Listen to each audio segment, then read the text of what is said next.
speakers who tonight are talking about the intersection of faith and mental health and how science and spirituality connect.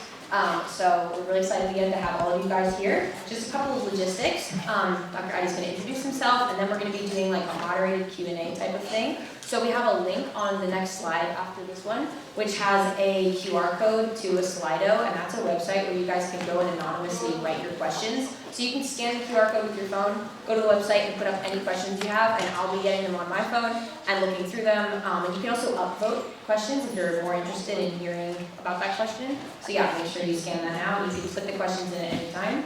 But we'll just be going through and doing Q&A for a bit, and we also have afterwards, if you guys want, a bunch of free books up here discussing various topics, some about mental health, some about Christianity in general, and different faith topics. So if you guys are interested, make sure you check those out as well. Cool, so with that, I'll turn it over to Dr. Addy to give us a bit of an intro, and then we'll get started with questions. Thanks everyone for coming.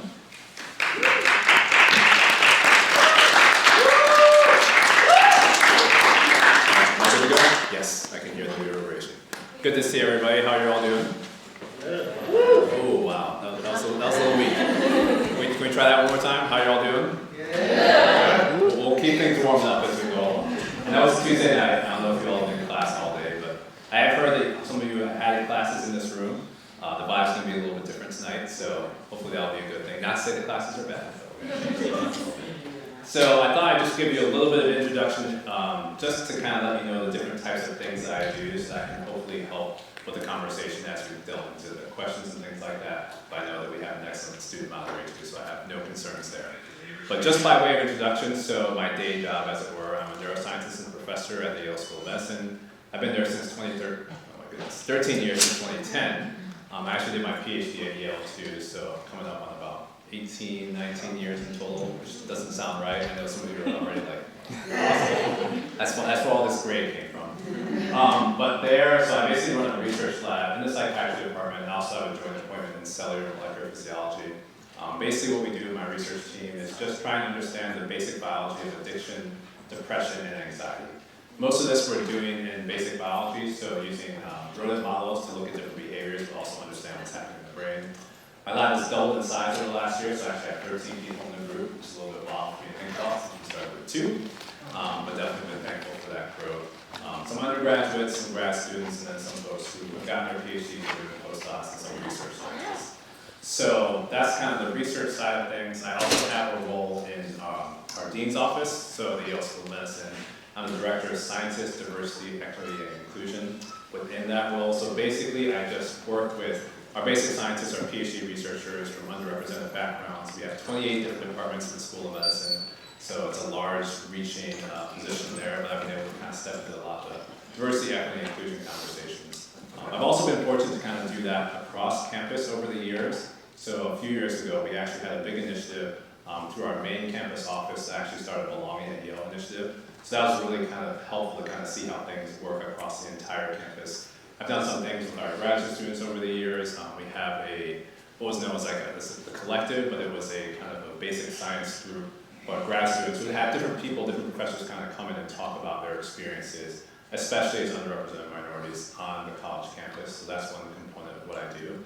The third job, all wrapped into all this, is also the public-facing piece. So as you all might have heard, I do host conversations on college campuses and in other places on topics at the intersection of neuroscience, mental health, faith, culture, and social justice. So I think the first event I did was actually back in 2013 at a school in Connecticut, Wesleyan University, and we called that the spiritual and biological components of addiction and depression.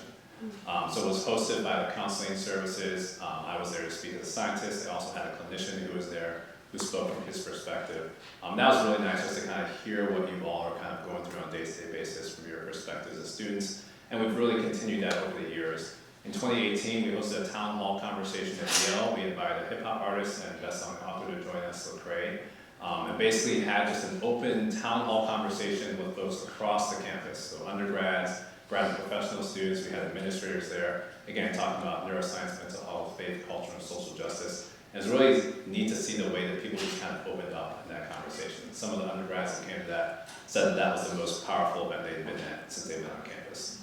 So I've been able to kind of jump into that over the years. We've also tried to do that in different places. So we did one in New York City in 2019. Actually had 11 people come to speak at that event, so it was a little over the top in some senses. We had a great turnout. There were about 700, 800 people that showed up to that. People who shared their stories. We had an NFL player who came and shared his story about starting a mental health organization after losing their best friend to death by suicide. We had someone from the National Alliance on Mental Illness who shared her story of being a parent, someone who has severe mental illness. And then just people kind of talking about their experiences from all walks of life, whether that's kind of daily mental health challenges or mental wellness to more severe mental health challenges. We had clinical psychologists, we had people who are cultural critics. So really just kind of creating space to have these conversations. We had one person who attended that and said that they've been looking forward to that conversation for 20 years. So I feel like I've been very fortunate and blessed to step into arenas where we've been kind of able to intersect these different topics that aren't always talked about in the same space. The last piece I'll mention is I do have a podcast as well called the Add Hour Podcast. We started that in 2021. Basically just a way to kind of scale up what we were already doing in these different conversations.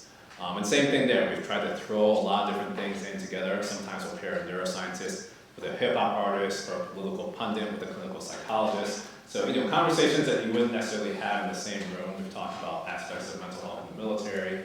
We've talked about places and communities of color. We've talked about things with youth, with adults, kind of a whole gamut of things. And again, we kind of talk about the things that you're not supposed to talk about. So our first episode was called Wellness, Pandemics, Race, and Politics. So everything that you would not want to talk about at the dinner table maybe, or if you're just introducing yourself to someone, but it's been great to see the ways that people have engaged in that work. So just, kind of a lot of different things that we're doing, but I wanted to kind of just mention that and let you all know that it's been really fun to kind of engage in these conversations. The last thing I'll say is that it's also been informed by just my interactions in communities. So I've been fortunate to speak to a lot of different communities at different times. Just to give you a sense, I was speaking at a private high school in January out in California for their parent speaker series. So I spoke to all the parents and then spoke to the entire high school. A month before that, I was speaking to all the superintendents in the state of Connecticut and the boards of education. Before that, I was speaking to 3M, so a global organization, helping them think about their diversity, equity, inclusion, and mental health. So it's been nice to kind of take these different pieces, learn what people are sharing with me, and then also share that with audiences as well. So definitely grateful to be able to be here and to jump into the conversation with you all.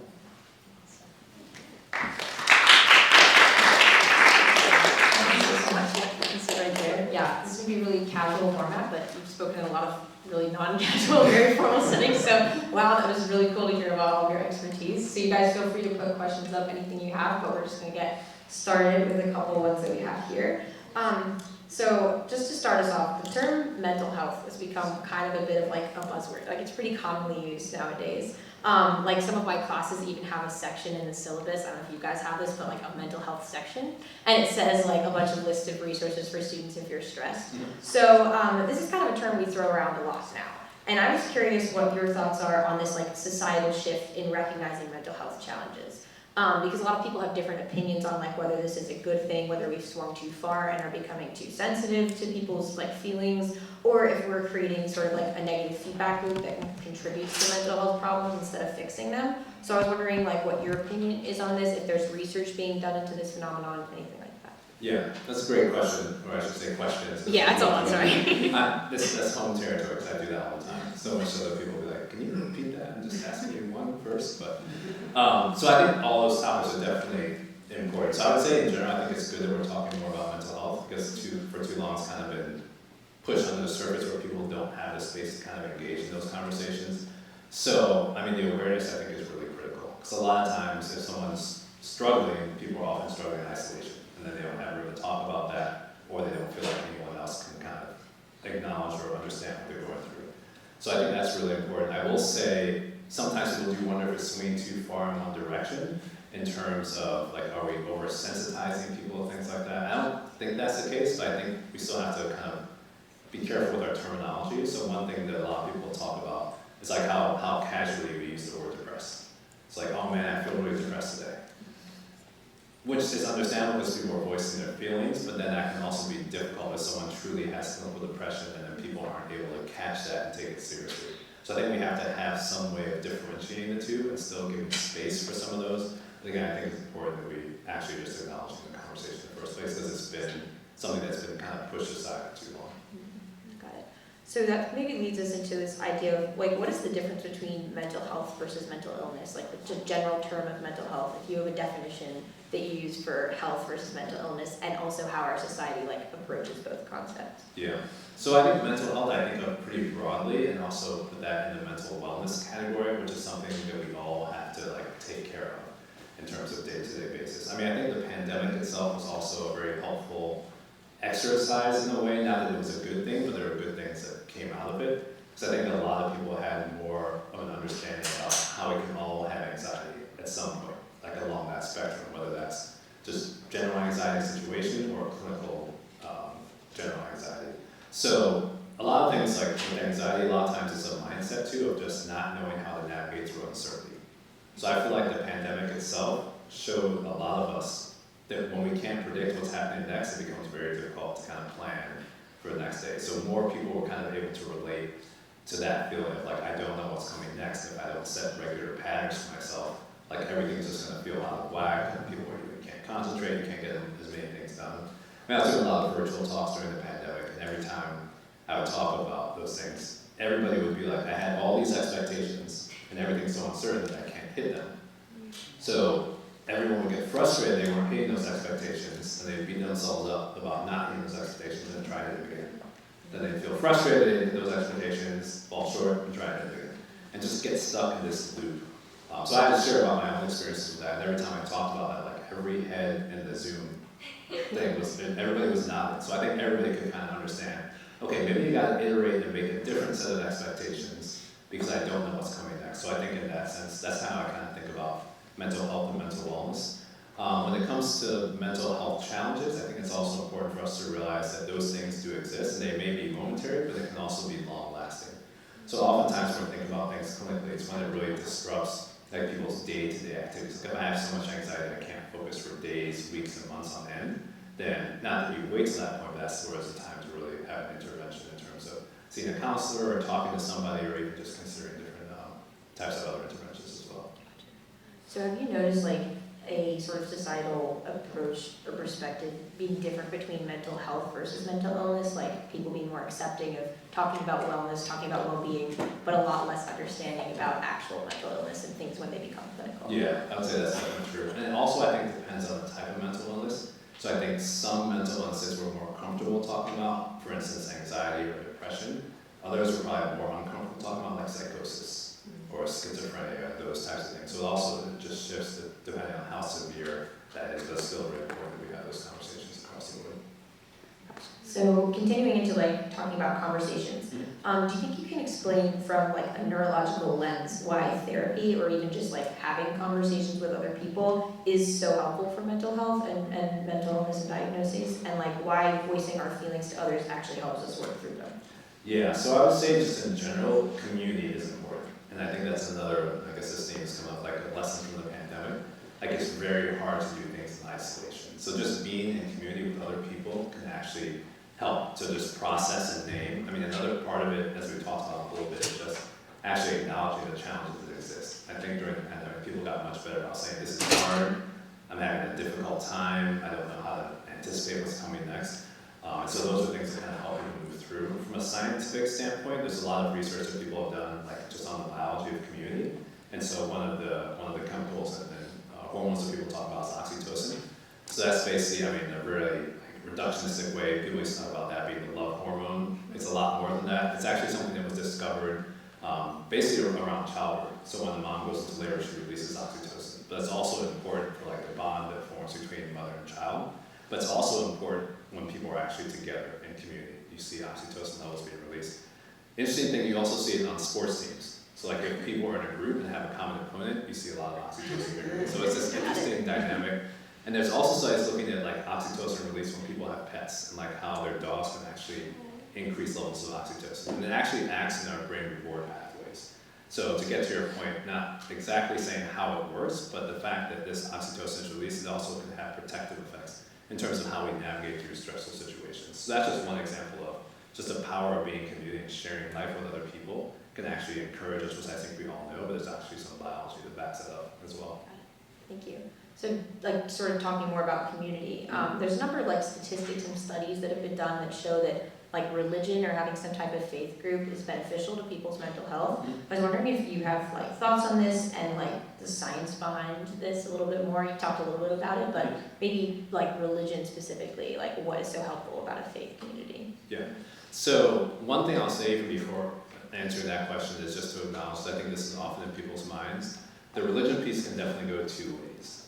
Like there are times when people talk about religion being helpful for mental health, but there's also a lot of times when it can be detrimental depending on the types of experiences people have had or the hurts they've had or traumas that have happened in faith communities. So I think it's always good to acknowledge both of those because they're definitely both true. But to your first question, just in terms of thinking about the benefits of it, part of it does have to do with the community as well, but part of it also has to do with like the spiritual practice that we have in faith communities. And there have been studies that have been done that show that those actually have effects on the brain and can actually help people navigate through stressful situations. So one example that I shared a little bit earlier today I often share is there was a study done basically looking at people who either said they had no meditation or prayer life, people who meditated, and then people who prayed to a higher being. And basically what they did, this will sound cruel, but well, it really wasn't that cruel, they actually exposed everybody to a little bit of a shock. Not something that was going to really throw them off, but something they could feel. And they also did brain scans at the same time. And so they wanted to see how people physically respond to the shock and also how their brains respond to the shock. It turns out that those who meditated actually had a lesser pain response to the shock, and those who prayed to a higher power had an even lesser pain response to the shock, or a lesser physical response.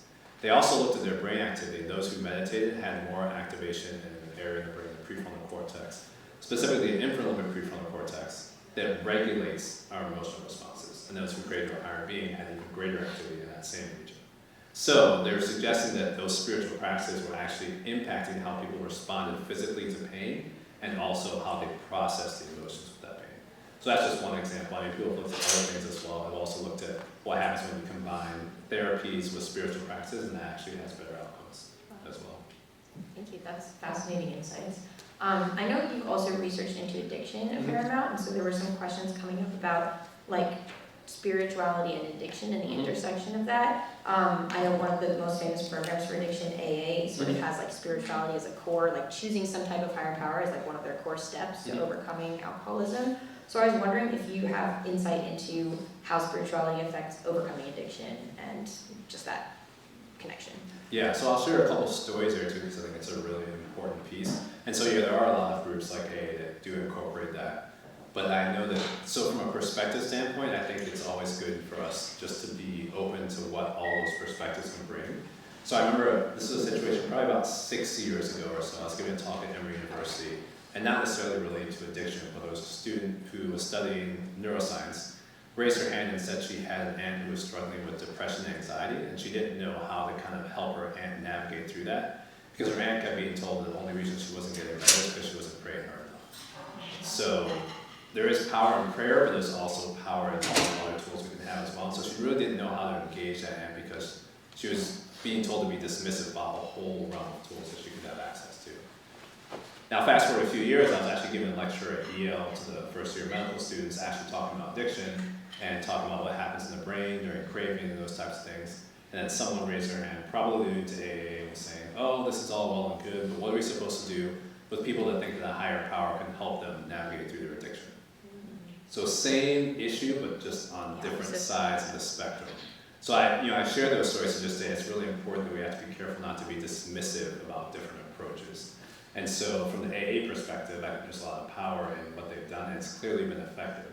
So the fact that the student was saying that despite all the evidence that shows how effective that can be, and it is dismissive. The same hand, on the other hand, rather, you have a student who is being told, their aunt's being told, basically to be dismissive of all the tools that we have, some psychology and psychiatry that can also address these things. So basically I would say there is a lot of evidence showing that these things can help, especially around addiction, but it's not just isolated to those pieces itself. It can also be whether people are in community and going through those things. But sometimes it can be a miraculous situation where someone prays for something and is able to stop all at once. And I think we have to be open to all those possibilities. Got it. That's a very good perspective on it. To dive into that a little bit more, we have a number of questions that are sort of asking about the stigma around mental health in Christian spaces. Sort of similar like to that story you shared. Some people are asking sort of how we can talk about mental illness in Christianity and like turn to God for that without like endorsing the sort of pray it away mindset that a lot of people have. So I was wondering if you have perspectives or stories you want to share on that. Yeah, one story I'll share, I'm laughing already because my kids were like, Dad, you always say that same story. It worked. So maybe I'll change it up just a little bit. They're not listening right now, so I should be safe. But I always use like a story of like a broken arm or a heart attack. Like if someone's having a physical heart attack and you call the ambulance, you might pray over those people, but you're probably not going to tell the EMT folks when they arrive to turn back and go back to the hospital and be like, oh no, we prayed over it, we got it. You're probably going to have them stay and actually evaluate and see whether the person needs more help. So I think it's much easier for us to think about that with physical things. We don't always think about it with mental health, but it's the same principle. So obviously we have brains, I know that goes without saying, but we don't always acknowledge that our brains are connected to our mental health, so we think somehow those are completely separate things. So if there are certain situations happening in our brains, that's going to cause an effect. Like we know when we study in the lab, so I'll use one example, we study a neurotransmitter called acetylcholine. There were studies back in the 60s that showed that a lot of migrant farmers were using pesticides. There was an agent in those pesticides that increased acetylcholine levels in the brain. And that was leading to a lot of depressive-like symptoms in these individuals. So I would do this because if I gave any of you an injection of acetylcholine and amped up the acetylcholine, you'd probably start to have depressive symptoms. If I just said I was going to pray about that, I mean, that's not bad, but I'm also not dealing with the root issue of the fact that I just changed the biology of your brain. So if something is changing biologically, yes, we can still pray, but we can't just ignore and pretend the biology is not happening. Same way we don't do that with a heart attack or a broken arm. We have to be open to really thinking about that from a full perspective when we're thinking about mental health as well. Got it. Thank you. To get to like a more niche area of this, some people are also asking about this idea of like over-spiritualizing mental illness, specifically like from the idea that people are saying it's demonic forces or it's your lack of faith. What are your thoughts on like how have you seen that play out in churches and different communities, and sort of what are your thoughts on how we can respond to those kinds of things? Yeah, so I'll start at the end and I just say, in terms of responding, like we just have to be open to different things being at play in different situations. So, and I'll go back to the heart attack example. Not everybody that has a heart attack for the same reason. They may have different biological components that contribute to that. Someone might have certain eating patterns that they have been using for years that led to clogged arteries that makes it more likely to get a heart attack. Someone else might have a genetic predisposition to that. Someone might be in a really high stress environment that led to that. Obviously, if you all follow the NFL, you know about what happened with Damar Hamlin on the football field. That was because of a specific situation that happened on the football field. All of those led to a heart attack, but all for different reasons. So the same thing can happen with mental health as well. So if it's addiction, for instance, not everybody's story is going to be the same. There are different things that different people went through that might have led to addiction or might have led to depression. So, and that can include spiritual components as well. So I think when we hear it initially, it's very easy to kind of try and put that in a category that we're most familiar with, but we kind of have to force ourselves to be open to the fact that we might not know why that came about, and we also might not know the best solution in any specific scenario. So I mean, if there are spiritual things going on, that could be a component, but if there are biological things going on, that could be a component, if there are psychological things, and likely it's probably a combination of those. So again, I guess it's the same kind of message of not being so prescriptive and saying it has to be this one way, but to be open to the fact it might be a different way that we don't understand, and to have different perspectives on how it occurred, but also different perspectives on how we can move it forward. It's not one solution that always gets to the X point. Okay, got it. This is more of a personal question, but do you think you could share how your faith has influenced the way that you see the fields that you study? Yeah. So, big picture, I would say, from the faith and science side of things, it's definitely influenced my perspective on what I do. I mean, to be very blunt about it, like I feel like when I'm in the lab, I'm basically studying God's creation. That's my perspective that I bring into the work. But it also impacts how I interact with those around me. So in terms of, I guess this is a very academic thing, but as an academician, we can get very good at studying something and forgetting that we can also experience that as well. So you can be in the lab studying the basic biology of neuroscience and forget that you also have your own mental health involved to deal with and think about. So it also impacts how I interact with the people in my teams, how I interact with other people, with colleagues, or even in school settings and things like that. And it always just gives me perspective in terms of like what are people actually navigating through at any specific point in time, and am I really meeting people where they are? So another story that I shared earlier today, just in terms of conversations around mental health and also around faith and science. You know, as a scientist, I've had a lot of contentious conversations about faith and science and where they can coexist and all these types of things, and some very animated discussions, I'll call them, in terms of people's opposition to faith, for instance. But oftentimes, what I've realized is that as I get to know those folks, there's usually something beneath the surface that's actually driving that conversation outside of intellectualism.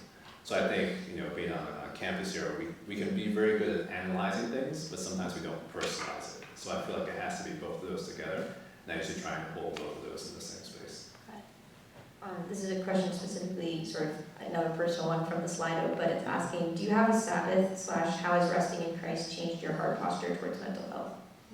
Yeah, so really good question. That's something I have to be more and more intentional about each year, really taking that Sabbath time. And it's not always at the same time each week, but just saying, okay, I need to have that time to pause. I'll even take it a step further and say that, you know, there are many Sabbaths that I try to think about throughout the week, not just one day of the week. Like where I can actually take the time to pause and not be so focused on doing all the time. Even if that's just getting up and like walking around the block for 5 minutes, if I have a day where it's full of meetings, just taking time to pray or to meditate or just to kind of veg out and not do emails. So, you know, those things I think are really important. And yes, definitely from a mental wellness standpoint, it's really important just to have those times to pause, because it's so easy just to get caught up in the doing all the time. You can very quickly get to a place of burnout, which of course has increased your ability. You can't be as creative and all these other things that come about with that as well. So definitely keep a work in progress, as you can probably hear. Yeah, definitely. Going off of that, I'm curious if you have a perspective on like what are some of the elements of the Christian faith specifically that like advocate for mental well-being, or like what are some of the main parts of Christianity that you see as being like parts that advocate for mental health? I guess that makes sense. Yeah, so I think I mean, there definitely are parts, but I think I would talk about even in a global sense, as in the fact that, you know, as followers of Christ, we're meant to be whole. And that doesn't mean that everything is perfect or everything is fixed all the time, but we're meant to be whole. And I had an interesting conversation with Eddie Clark Jr. about this at some point, who talked about not wholeness in and of itself, but how you get to that wholeness through brokenness. And so it doesn't mean that you haven't gone through things, but that you can get to a place where you can actually grow from those things as well. So for me, I feel like that's a very big part of it, but there are obviously, you know, scriptures that come to mind when I think about aspects of that. So one being, you know, to renew our minds daily as we focus on Christ. So that to me kind of ties in, you know, that mental health component of it too, that our minds are part of our stewardship over our bodies, and we shouldn't, like, to give a fun example, I shouldn't be so focused on just working out and then not giving myself time to mentally like reset. If I work out a bunch, but I always work, you know, nonstop other than working out, I'm not taking care of my whole person in that sense. So I think there are lots of, you know, I could pull different scriptures that kind of tie into that, but really just in terms of the stewardship of what God has given us in our lives, to make sure that's a piece and a component of it as well. Thank you, that's a great answer. So this is a question that maybe poses a challenge to that. So there's this phrase that brains are like hardwired for addiction, or that people were created with this like innate, a lot of studies showing this innate like desire to do something, like we're very susceptible to it. So coming off of that, first of all, do you agree with that? And second of all, how could God create things this way, knowing that addiction would be impossible for some of us to resist and still be like a loving, fair God? So I guess I would change the question a little bit, and I would, from a neuroscience perspective, now say our brains are hardwired for reward, and that's actually important because we also need to survive. So, I mean, just thinking about like, so did anybody eat a meal today? I was just making sure no hands were going up at first. I was like, so, would any of you say you enjoy eating? Only a few? Okay. All right, so that's just one practical example. So there are things that we do that our brains find rewarding, and that's important. I'll let you all speculate. There are many other things that we do that allowed you all to be here today. If you think back to your parents, I know you don't want to hear it too much. That's still rewarding, right? The fact that you were here, something had to happen for that to occur. So these things are inherent to how God has designed us. But they're also good for us, and they're also things that, it's not just for those purposes, but to actually enjoy those things. I mean, the fact is, do people ever hang out with others? Hopefully. Not. Okay. I'm just making sure. Some of you are like, yeah, sometimes. But those are things that we enjoy too. So I wouldn't say necessarily we're hardwired for addiction, but we're hardwired for reward. And all the examples I just gave you, I mean, there's different ways that they all happen, but they all tie into our brain's reward system. That doesn't mean there aren't other things that we can do that wouldn't also tie into that system. So all those examples all increase dopamine in certain regions of the brain. There are other neurotransmitters that are involved as well, but that's just one example. So if you take a substance that also increases dopamine in those same brain regions, but it increases it at a much higher level than some of these natural rewards. So you could argue about whether that means we're hardwired for reward or hardwired for addiction, but it means there are things that we could do to also amplify that system.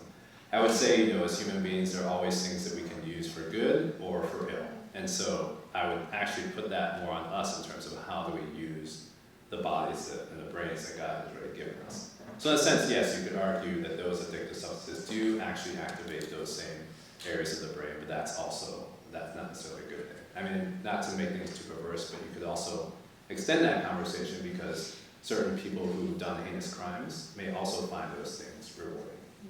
And I wouldn't think that all of us would say, well, they're just hardwired that way, and so that's why they did those things. There are also patterns and things that we can learn over time. So part of it, and this is a long-winded answer to a short question, part of it just comes back to how do we actually engage with each other?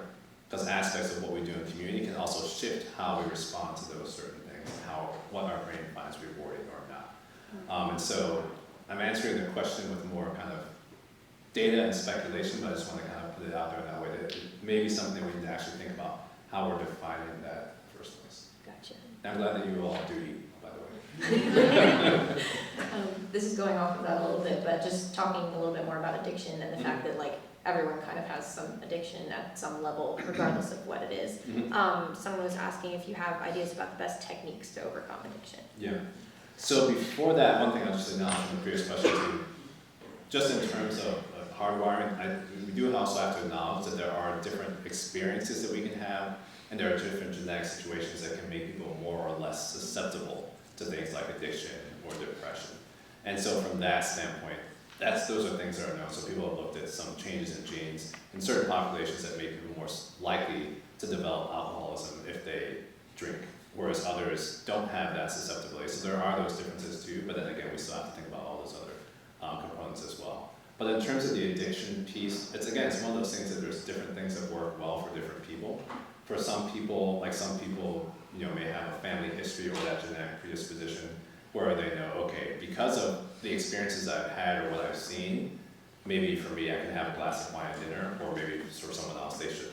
So it really kind of comes down to knowing your environment and knowing the situation that you're into. Maybe in some environments that's okay, in other environments it's not.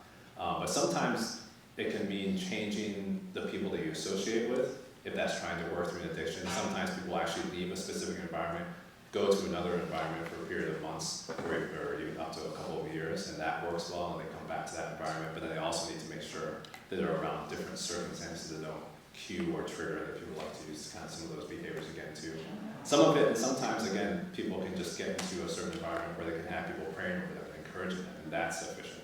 So it's one of those where there's not, unfortunately, a prescriptive answer for each person, but it's one of those where people just have to kind of take a step back and see what works well for them, and maybe even talk with someone who actually works on that specific, people who are addiction psychiatrists who actually work with individuals to work through certain steps to get through that. And sometimes that's medication as well. People can sometimes take medication that will help them get over the hump to then get to a better place. But we can probably hear my answers. There's no kind of one size fits all, but it's a really good thing for people to be able to talk about and investigate and see what works best for them. Okay.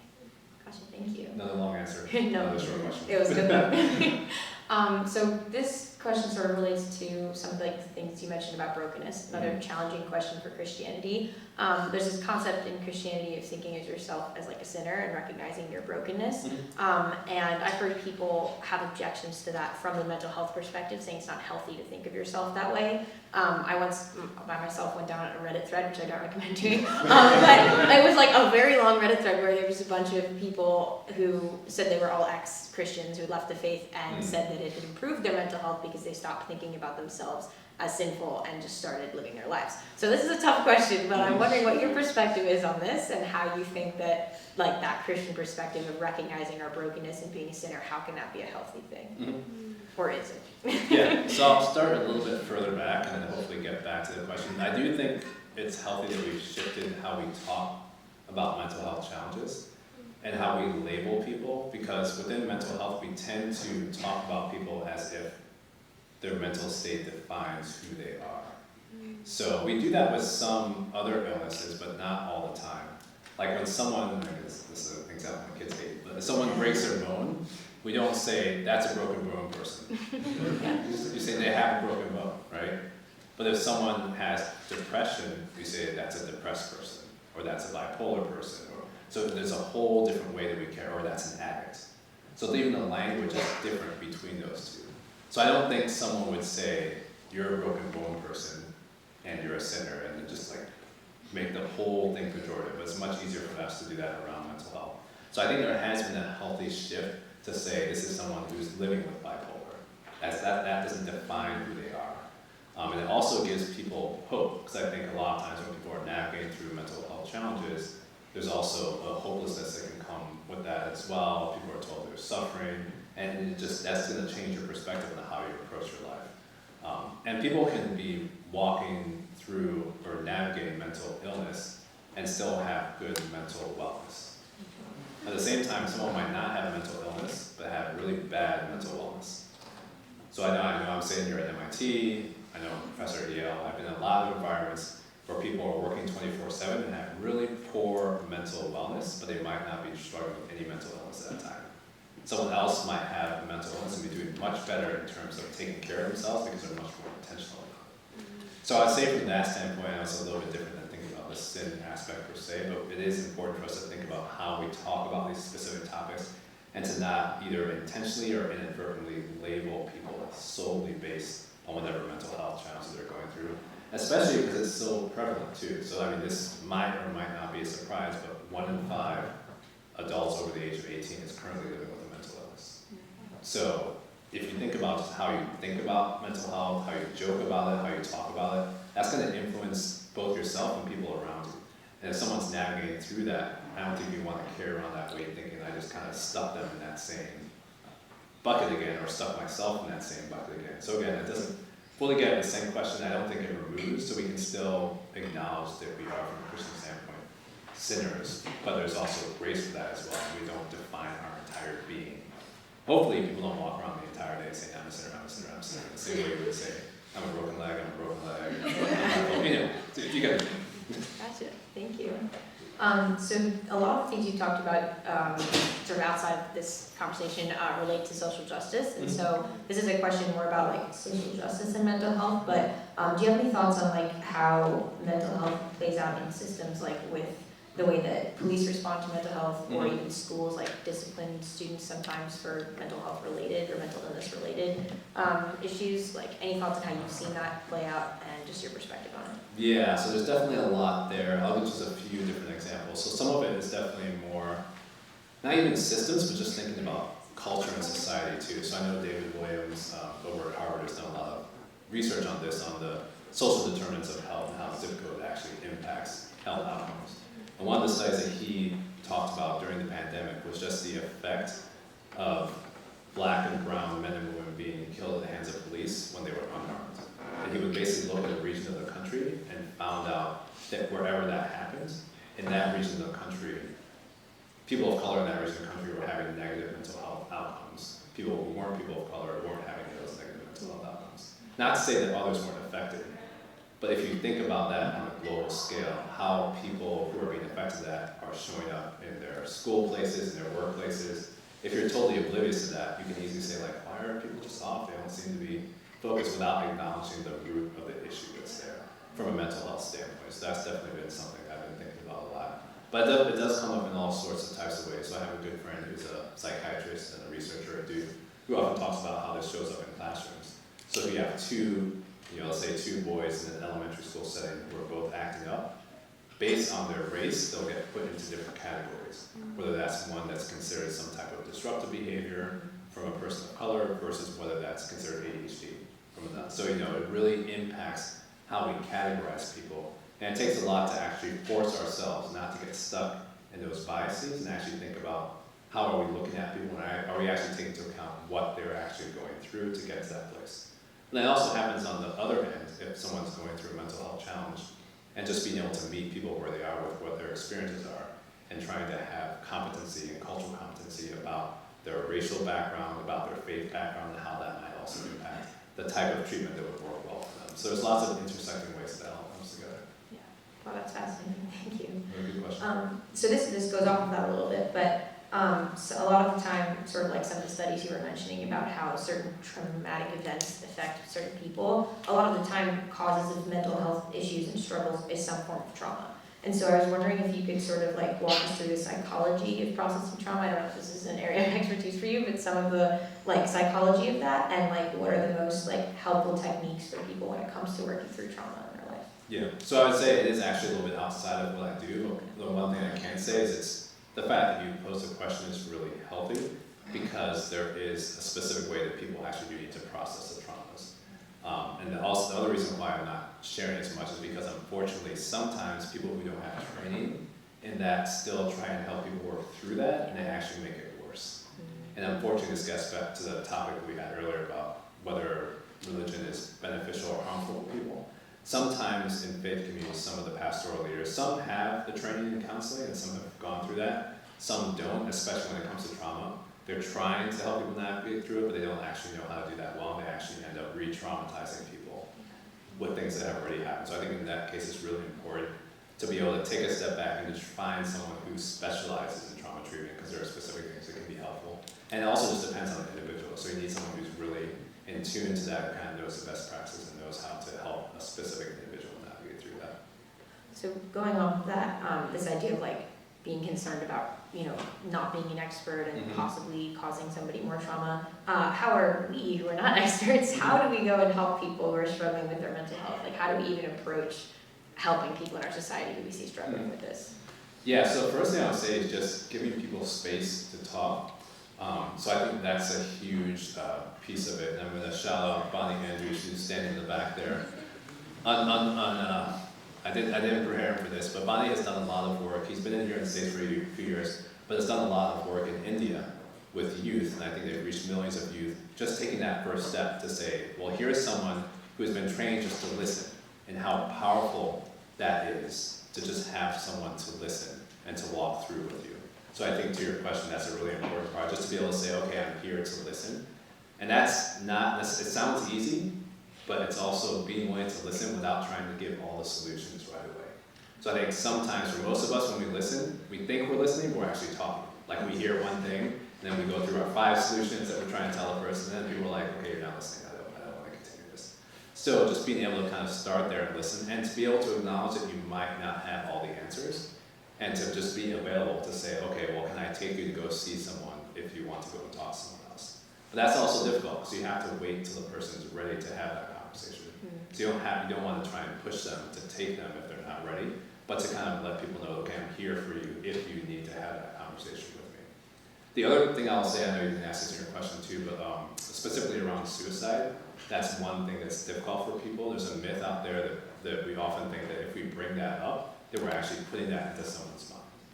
All the research shows us the complete opposite. So someone is struggling with suicidal thoughts or suicidal ideation, like if you see warning signs, the fact that you bring that up to somebody is actually a good thing.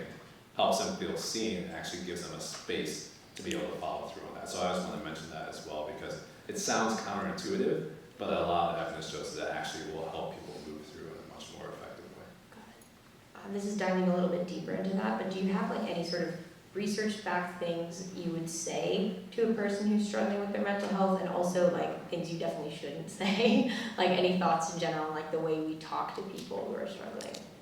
Yeah, so I mean, part of it goes back to just that listening piece as well, and taking time just to kind of like force yourself not to speak. And then when you do speak, try to be careful about what you say. So I mean, obviously you want to say like, well, why are you feeling that? What's wrong with you? I mean, it sounds basic, but also I think it's important to acknowledge. And we also have to think about like our own emotional responses, especially if it's someone that we know well. that person is going through a challenge, like we just have this inherent drive to try and from a good place, try and help them feel better, but it can be really easy, because this is basically something out of your control. It can be really easy to try and control that situation and to try and be dismissive about it in an attempt to kind of bring them back when they'll actually do the opposite and push them away. So I think part of it is just having a little bit of self-reflection about where you're at and knowing that you might have to kind of resist your urge to really help them in the way that you think is most effective when you're not listening. So I know it's kind of the same answer to the first question, but I've just seen that happen in a lot of situations where people are just so eager to kind of fix the person. And it's almost like, I can't understand why you're feeling this way, why can't you just snap out of it? So trying to pull back from those comments as much as possible, just really being there to listen and to be a support. Gotcha. So this is sort of a question from the opposite side, but like one person is saying here, life is so lonely, how do I best connect and reach out if I feel like I'm just a burden to people or if people aren't reaching out in return? Yeah, that's a really good question. So I will say, so a couple things from the burden standpoint. So there are a lot of good crisis hotlines that are available now. Not that you shouldn't go and reach out to those around you too, but the people on the other end of those crisis hotlines are definitely not there feeling burdened. They volunteered of their time and that's why they're there. I'm going to forget the number, so I'm going to have to check it. I think it's 480. I'm going to have to double check. There's basically a new 911 number for when people are going through different mental health challenges. So I'd say that would be one thing. The other thing I would say is, just see if you try to plug in with local communities. So I feel like this community is one of those as well. To just find where those people are who are really going to be able to pause and spend that time with you and just listen. I know it's much easier said than done, but I feel like it's such a critical place. The other piece is I know that when people are going through these challenges, like often you feel like you're being a burden to people, but the people that you're sharing to actually feel the exact opposite. So that it's that much more important because a lot of times in mental health challenges, people are going through these things in isolation.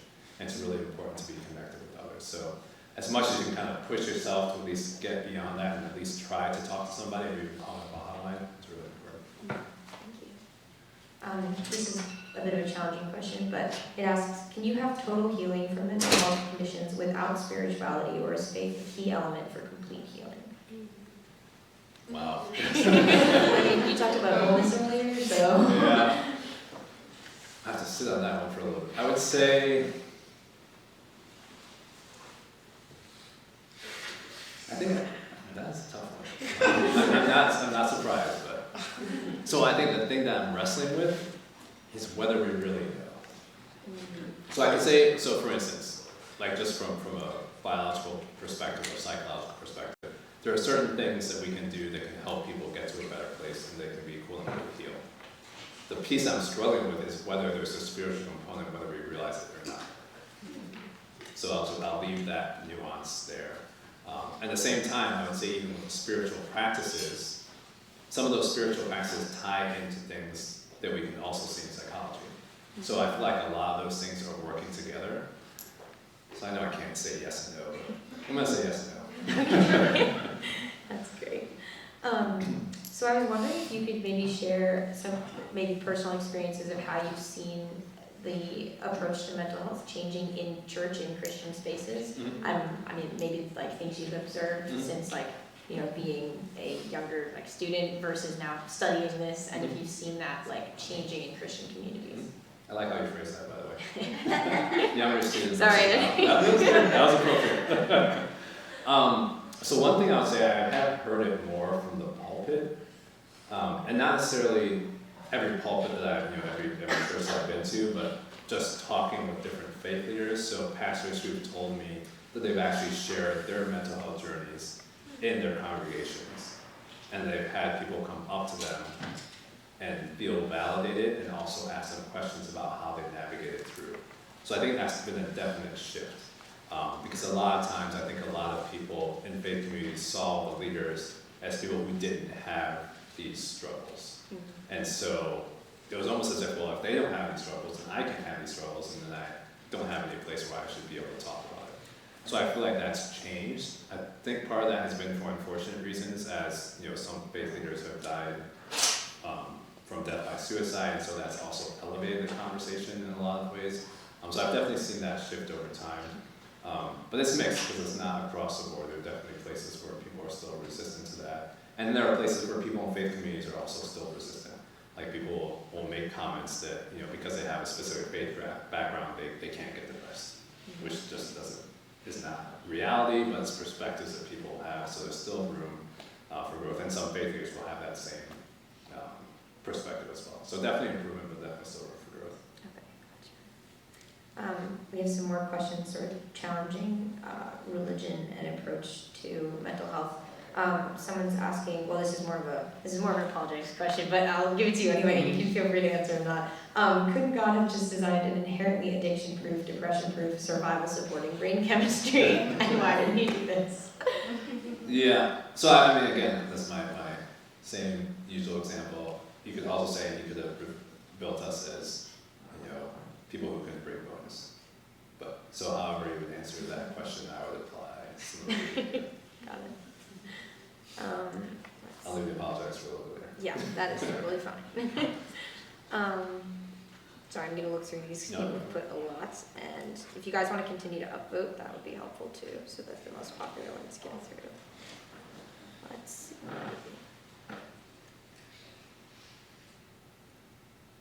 Okay. Sorry guys, I'm taking a minute. These are a lot of questions.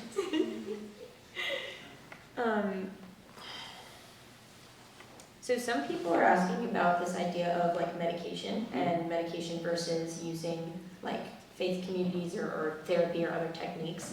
And so one question is saying that recent research has undermined the narratives of how dopamine work, but a lot of drugs are still prescribed, and sort of, I think a lot of, in society nowadays, you're seeing like kind of the more prescription of drugs for mental illness and mental health just in general. What is your perspective on this? Do you think we're, as a society, leaning too heavily on medicine now and like abandoning sort of like community-based techniques, or what are your thoughts? Yeah, I think that's another one where it just has to be a case-by-case situation. So same type of thing as I talked about with the heart attack.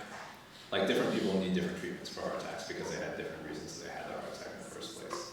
I say the same thing for mental illness, so I use depression as an example. Some people can get much better from depression just through going through therapy. And they can actually talk through certain things. They can use, cognitive behavioral therapy or a whole bunch of different other modalities that can actually help them navigate. Some people can actually navigate through that with prayer and therapy together. But some people, that's not enough. So sometimes people use medications to kind of get to a place where they can change their brain chemistry a little bit, that the therapy can actually be more effective. But then you also have things like treatment-resistant depression, where the therapy is not working and the medications aren't working. And sometimes those individuals have to get new medications. So one that's been around for the last 5 or 10 years is ketamine, which some of you may have heard about. And I've talked to individuals, I've had people on the podcast who really struggle with severe mental illness, who have grown up in really abusive situations. And for them, ketamine was life-saving because they were dealing with so much heavy suicidal ideation that the other things weren't working. So again, that's a case-by-case basis where that was really helpful for them. For other individuals, it might be something else that's helpful. So there's a new modality that people have been doing. It's called transmagnetic stimulation. And it may sound a little bit sci-fi, but basically there are coils that get placed on the front of your brain that activate your prefrontal cortex and help you regulate your emotions. So some people who have treatment-resistant depression are actually helped by this other type of intervention. So again, it wouldn't be one where I would say we should eliminate any one of those things, but you really have to be attentive to what's happening in each situation. Like I can't imagine anybody would go and tell a person who had life-saving ketamine that, oh, you shouldn't have taken medication. Because if you tell her that, she'll tell you, I might not be here if I didn't have this medication.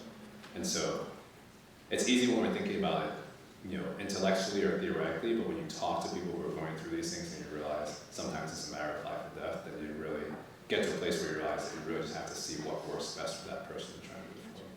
That's a good answer. So this question relates sort of to like the ways that society and Christianity specifically has viewed like different things as mental illness when maybe they aren't. So this one's asking, is homosexual attraction a mental illness or something to be cured per the Christian worldview? And if not, why do so many churches support conversion therapy? Yeah, so to be honest, I don't think that Christianity addresses whether homosexuality is a mental illness. Like I feel like, the question is phrased that way, but I don't actually view them together in that sense.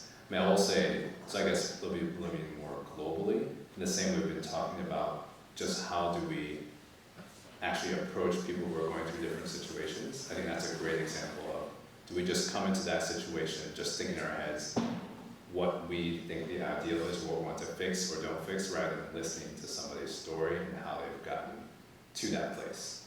So again, I know it's not answering your question specifically, and I don't want to be dismissive of the question, but I feel like that's not actually the true question from a mental illness standpoint. And also, when I just think about mental illness in general, this again gets back to some of the, just thinking about the cultural perspectives that people have gone through. I think sometimes in some of our Christian circles, it can be too easy to just think about our perspective first and not think about what the person has gone through. So in the same way I talked about what's happened in terms of certain black and brown communities when there's a killing at the hands of police, there's so many things that people from different communities in terms of homosexuality and all the transgender types of things that people have gone through from a mental health standpoint, and we are often not paying attention to the traumas that have happened, either before or after, and simply just trying to quote unquote deal with the situation at hand. So I just, just to kind of put a broader perspective on it, and I think that, Christ will compel us to really meet people where they're at and not be dismissive of those comments. So I know that wasn't a question per se, but I'll compel to kind of, especially address that from a mental health standpoint, because I've seen just so many situations where people were bullied or treated poorly, which definitely has had effects on their mental health and just compounds things, and it's too easy to ignore those things. From that from a mental health standpoint is really important to address. Those are some good comments. I think another question sort of related to that is this idea that a lot of Christians approach helping people with mental illness with faith, with spirituality. But so this question is asking, how do we help those who are struggling with their mental health but aren't Christian or religious at all and don't want that element in the help? Like how can, as someone who's a Christian who that's like the main source of their mental well-being, how do you like communicate with people who don't have that? Yeah, so I think part of that can start from the listening again too, just understanding where people are coming from, and then being able to share what you have found to be helpful, but also ask them what they think would be helpful in those situations. So I think the thing that speaks loudly in that circumstance is taking the time to pause and to listen and to show authenticity. So especially if someone is coming from a Christian perspective, and to be very blunt, to show the love of Christ to that person, rather than saying, you have to approach Christ the exact same way I do. And I think that goes a long way, and also leads by example. Yeah, it's a good question.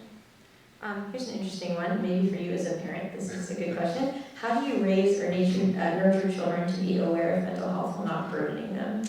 What are some healthy mechanisms for them to grow up with? Yeah, that is a good question. I think, this probably sounds like a broken record, but some of the same principles in terms of just asking about it, and trying to listen rather than just speak all the time. So one, there's a clinical psychologist who came on the program who really focuses on youth and BIPOC youth in particular, Black and Indigenous people of color. But just for youth in general, one of the things that she talked about was just not asking kids like, how was your day? Because what's the response you're going to get to that? Good. Yeah, good, fine, or maybe you'll get no response. Someone's going to ask you all if you eat. But what she said is to rather to have people think, or have kids think about what's one good thing that happened today and what's one thing I wanted to go better. Because that just kind of opens up dialogue. And so when you have those types of conversations, you can also bring in topics of mental health. And even just asking, unfortunately there's so many tragic situations that are happening on a daily basis, that's a very easy entry point to just be like, what did you think about this situation? Or did you hear about this situation? Or did you talk about this situation at school? Or what did your friends think about? So I think, and this is probably more just my personal perspective, I found that asking questions rather than telling tends to at least help people feel like they have the space and help young people feel like they have the space to actually share what they're thinking through rather than being told what they should do before they even had a chance to voice it. Okay, we're going to take just a couple more questions so you guys can keep up voting. But one of the top ones we have here is, if you're a Christian, should you have a Christian therapist if you need mental health help? That's a good question. That's another yes and no question. So I'd say even before that, so one phrase that one of our speakers used from National Alliance on Mental Illness is she said, you want to meet with someone who's going to hear and listen to your story. So someone who actually is invested in what you've gone through. So sometimes if you're a Christian, that can mean finding someone who's a Christian who can understand your perspective. But sometimes if you have a certain person of the same faith background who's going to come in and just tell you what to do, that might not be as healthy. So another question behind the question is this: you don't have to actually stay with the first person you find. Yeah. You can actually go through and find someone that's a good match for you along those lines.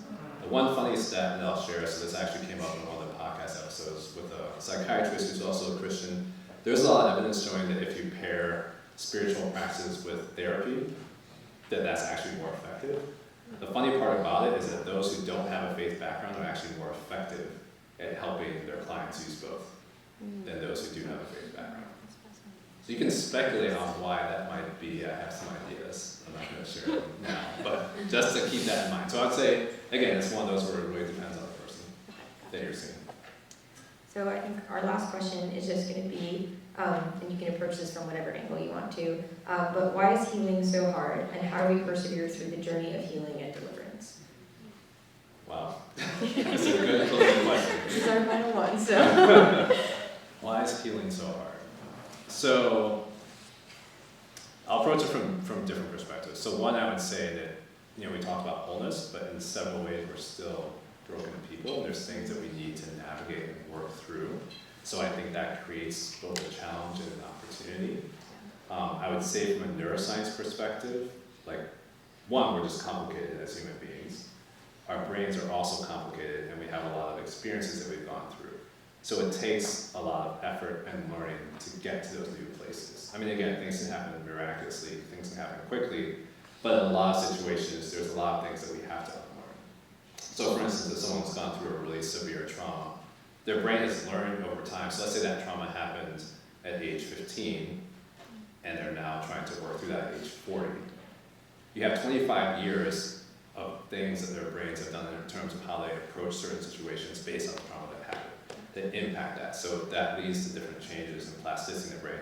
It takes time to actually navigate through that and relearn new ways of approaching things. So I mean, that's just one example, but I think in other ways, in other areas of our lives, there are things like that that we don't always have a full appreciation of, that take time. Not to say that it's hopeless, not to say there aren't ways that we can make changes along the way, but it's definitely a process. And that learning process can sometimes help other people move through that learning process more quickly as well.